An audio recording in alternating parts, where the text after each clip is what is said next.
Paano mag-claim ng monthly coin sa World app? Mula sa home, itap ang World Coin.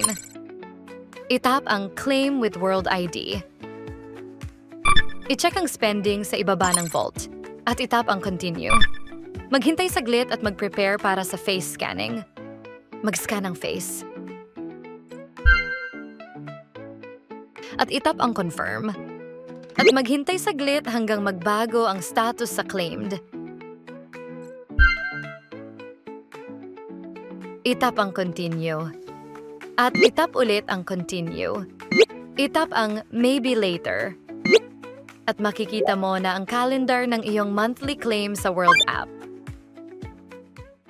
Kung wala ka pang World app at hindi mo alam ang proseso kung paano mag-download, mag-register, mag-appointment sa ORB, at mag-claim ng pera at coin, lahat ng kailangan mong malaman tungkol sa World app ay ituturo ko sa iyo ng libre.